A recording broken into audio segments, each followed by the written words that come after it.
So welcome all of you for the last session of foreign exchange. So today we are going to discuss the factors affecting forex rate or foreign exchange, that are basically the demand factors and supply factor that we have listed for you. Then we are going to see the determination level of equilibrium of exchange rate that we have made here. And then the third and final content will be foreign exchange market, where we are going to see what do you mean by the foreign exchange market, what are the functions that we have listed in brief, and what are the forms again that we have listed in brief. So these are the content that have been left by us that we are going to undertake today. So starting with this, the factors affecting foreign exchange rate. It means when we need to see what will be the factors, since we have undertaken the method that was floating exchange system and flexible exchange system, or we can say both are the same thing, right? There were some market forces that we have said, that demand forces and supply forces that are used to determine the foreign exchange rate. Now, if we need to consider what are they, we have segregate the demand factors and supply factors in these forms. It means these are the factors that we are going to understand. Let us understand that how the exchange rate system is being determined under flexible or floating exchange system. Okay, so taking in consideration the demand factor, first of all, we have seen the imports. Import means purchase or buying of goods and services from foreign nations. It means whenever the import takes place and whenever it is being increasing, right? It is always increasing whenever the foreign exchange rate is less. Now, whenever it is being on the rise, it means it will lead the other country to raise their level of currency in terms of Indian rupee. So we can say this is one of the factors that can lead to the demand factor, that will lead to even the depreciation of our own currency as well. Then travel and education to abroad. It means these are the factors that let us know that whenever we are requiring foreign exchange rate for the payment, so what are the basic segment, how and when and where cases we are demanding the foreign exchange. So we are demanding for the purpose of payment of imports. Secondly, we are demanding the foreign exchange either when we are traveling abroad to any other country, or we are going to have an education abroad outside India. Since in this era, in the present era, the President of US has suspended the H1B, green card visa for nearly 60 days in order to protect the employment for American citizens.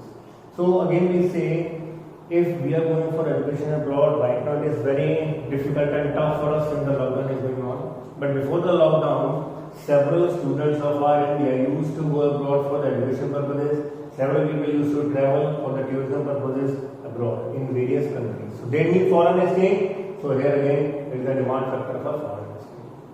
Now, if any of the Indian MNC would like to operate their business operations in any of the foreign country, for example, Bank of Baroda, Reliance, ICICI Bank, they are basically an SBI Bank. They are basically the Indian MNC that have established their business operations outside India as well. So we know and we can say, if we need to make FDI in their own country currency, we need or we demand the foreign exchange in order to make payment.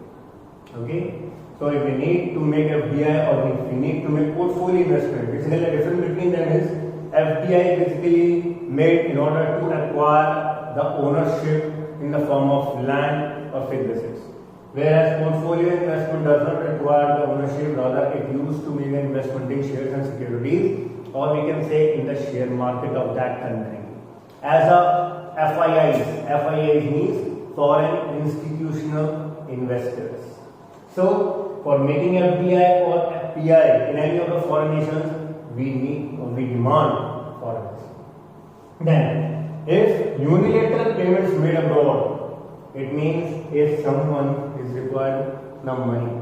For instance, if a person has gone for education abroad and if he is requiring money from parents and the parents are just sending the money to his account, that will be the unilateral transfer, single side payment, or or we can say remittances to be made abroad. Likewise, if any donations, gifts, grants made by the government outside India to any of the suffered or affected country, we can say the unilateral transfer again demand the foreign exchange to be made in their own country, right? In their country currency as well. Speculative activity means whenever the speculation takes place in terms of buying and selling of security, then we can say if we are buying the forex, we demand the foreign exchange of that country. Fine, because we need to purchase that, and for which we can say we can make the speculation as and when we see the appreciation of that foreign currency in terms of R, we can even sell it abroad. Right? So these are basically the demand factors that requires the foreign exchange for the purpose of payment. Now we come to supply factors. Supply factor. Before getting to supply factor, let us see the consequence of this demand factor. It means if there is appreciation and revaluation of domestic currency, as we written out, if there is appreciation and revaluation of domestic currency, demand will increase. Why so? Since with the appreciation of domestic currency, the value of forex or foreign currency will go down. It means we need to pay lesser to acquire foreign exchange. It means whenever we are making any of this option, we need to make less payment in terms of foreign exchange. Okay, so we told you consequence. If there is appreciation or revaluation of domestic currency, demand will increase. And inversely we say if there is depreciation and devaluation of domestic currency, demand will fall. Since the price of foreign exchange rate will go up, and when it will go up, it means we will be having the incapacity or insufficiency of rupees to pay in terms of foreign exchange. Okay, so these are the consequences that we have seen. Supply factors are coming out now. These are the factors by which we can earn or we can incur the supply of foreign exchange in India. It means it will lead to the receipts of foreign exchange by the actual dealing, and that can facilitate the incoming or the reserve of the foreign exchange that we can hold for a long time. So exports. Exports demand foreign exchange. Whenever we are selling any product to another nation, and if the receipts are coming in their own country, we can reserve, we can exchange the foreign exchange with the RBI. So exports, if we are making, it means it refers to the selling of goods and services abroad. Whatever the amount of goods and services you are selling, the amount of foreign currency you are receiving, you are converting them into Indian rupees, and the RBI is going to store your level of foreign currency. So travel and education from abroad in India, it means whatever the foreign tourists are coming into India, what quantity the foreign students are coming to India for the education purposes, they are going to give the money to India in terms of their foreign currency, and that will be converted into Indian currency. It means again we can say we will be having the receipt of foreign exchange. Again, if any FDI, for example Walmart, Volkswagen, Facebook, and even we can say Microsoft, fine. There are several companies, Samsung, Nokia, your OnePlus, right? They are coming into India and they are establishing their business by making FDI, PI, thousands of MNCs that have entered into India for their business purposes. And whatever the amount of investment they are making into India, it will lead to the receipt of foreign exchange in India that will be stored with RBI. That's why we say RBI is a custodian of foreign exchange. It means what is required, we need to raise the supply and we need to just lessen the demand factors. Now, unilateral transfer, it means if someone who is basically employed in foreign nations and sending the remittances or give grants, donations in India, if the foreign government is sending gifting grant to the affected area of India for the welfare of affected area in India, affected areas of India, we can say such unilateral transfers or remittances will counter for receipts to be stored with RBI, and it will increase the level of foreign exchange in India. Fine. The last speculation. Speculation arises when used to sell foreign exchange in the event when we have a very profit or lucrative approach in selling those foreign exchange, right? And that will be undertaken with the RBI. When we are saying that it is very profitable for us to make a deal by selling foreign exchange. So we say these are the demand and supply factors that have listed or that are included in flexible exchange system, because that system is where the exchange system is being determined by these factors only. Okay, so these factors are very important from every point of view, since a lot of case study can be developed from such factors, and whatever the case study will be coming into your exam as well as CBSE board, just need to counter for. Okay, so now if we come to the consequences, whenever there is appreciation on revaluation of domestic currency, supply will decrease. So what does this mean? It means if we say whenever there is appreciation means the foreign currency will go down and our own currency will come up. It means we will be having lesser and lesser receipts of the foreign exchange if there is appreciation or revaluation in domestic currency.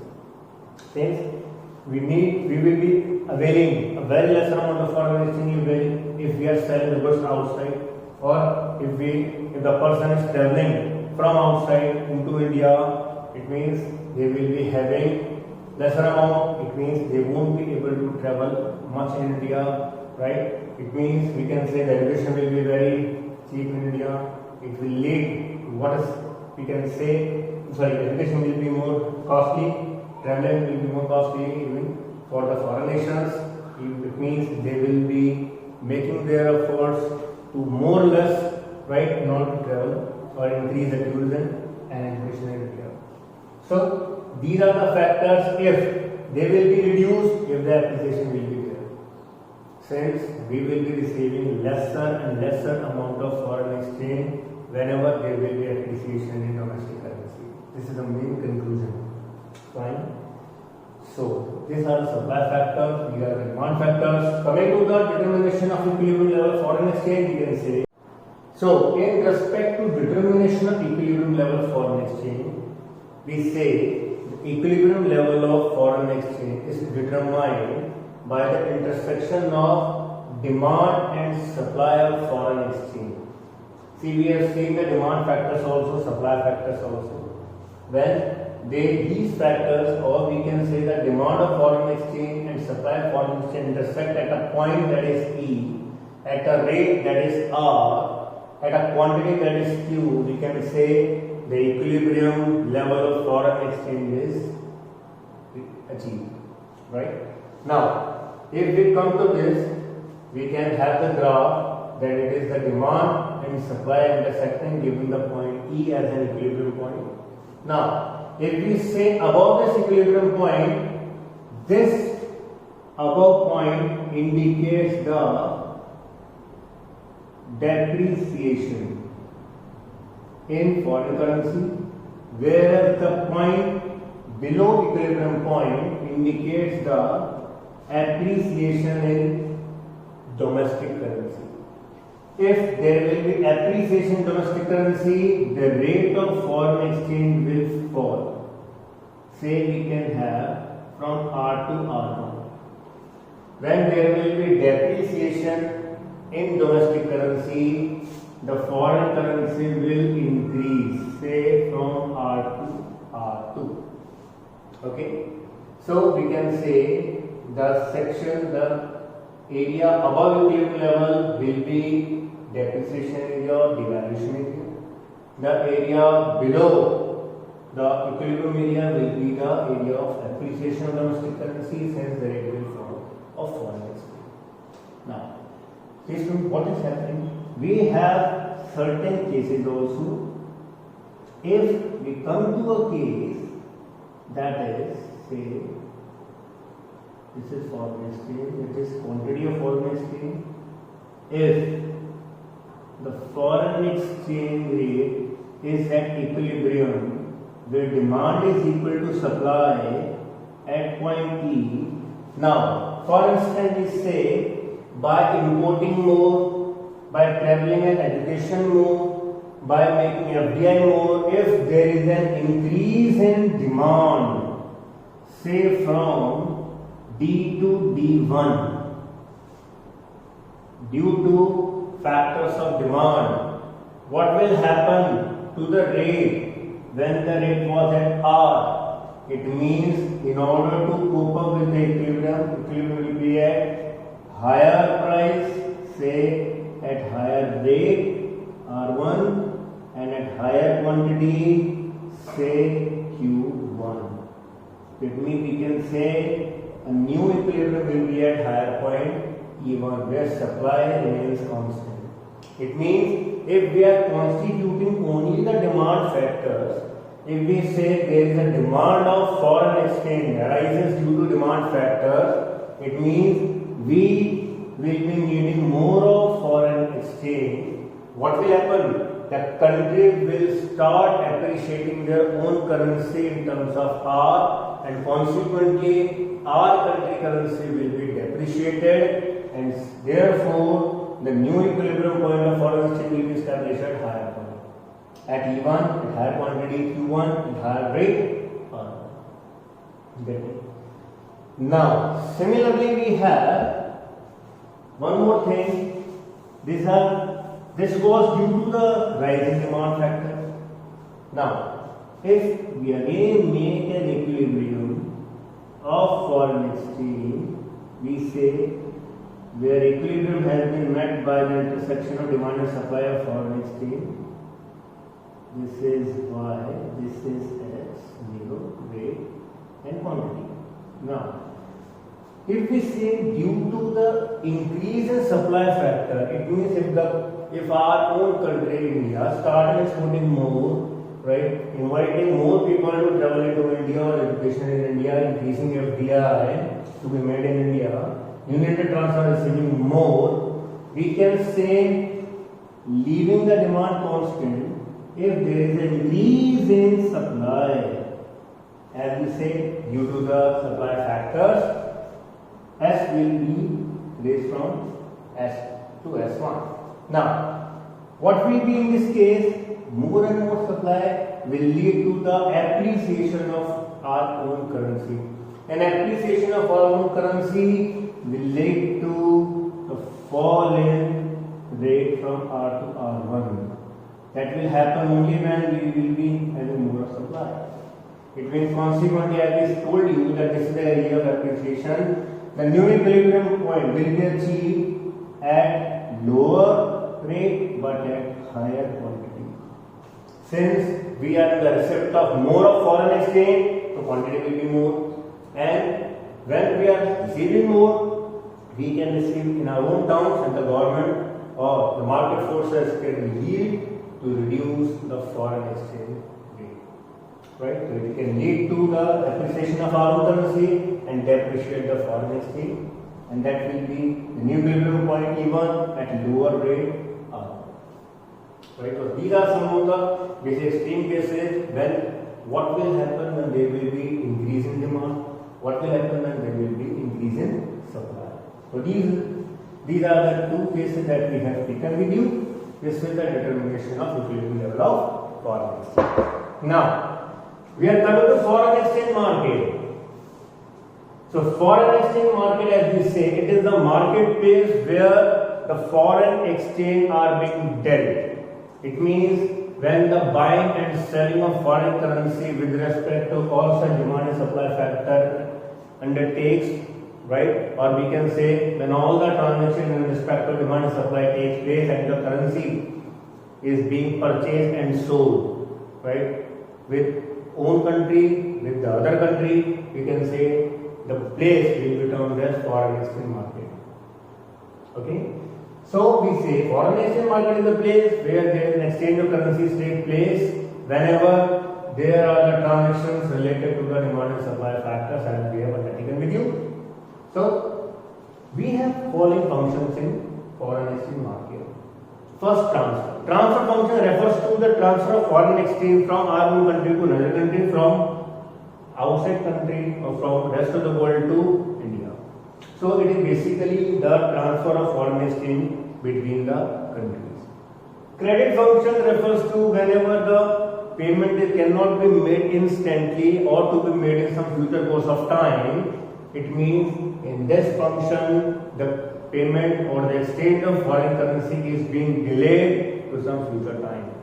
Right? Let it be the reason of demand and supply. Let it be the reason of export and import. If the payment is going to be made in some future course of time, we can delay the exchange of foreign currency. The credit function is being implemented. Then hedging function is basically protective function.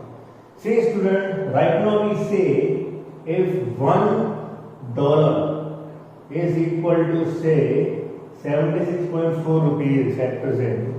If for example I am going to make an export, fine, and I am feeling that after a month if my country was appreciated, then it means I will be receiving lesser amount of money. For instance, say after 1 month, if this $1 becomes 70 rupees, then I will be getting the loss of 6.4 rupees per dollar. It means if I need to get say $1 lakh, it means I will be getting a loss of 6,40,000 rupees. It means I need to get production by this fluctuation that I keep on rising and declining or falling. So we just need to have a protective function, that is known as hedging function. So hedging function protect you from the market fluctuation that are going to be changed in some future course of time whenever we are going to make or receive payment in future. So basically these are the functions: transfer functions, credit function, hedging function. Now coming to the forms of market. Forms of market we have two, one is spot, one is forward. A spot market basically a form of market where the transactions and the payment of foreign exchange take place instantly at the time of dealing. It means if I need to export some goods, I need the payment. If I got the payment instantly in my bank account, right? We can say the spot market has been facilitated. In forward market, if the payment is going to be made in future course of time, and that's what I told you, the hedging function is made in order to get the production by such fluctuations to be made, and I am figuring out this function can give me production in such form of market. The forward market implies that the dealing is made today, the transaction has been incurred today, international trade policy, international transactions has been incurred today, but the payment will be made in some future course of time. It means the payment or exchange of foreign exchange has been delayed in future, right? And so therefore we say that to protect from the market fluctuations in such course of market, we need hedging function. Okay. So basically this is what the foreign exchange chapter is all about, that we have taken with you.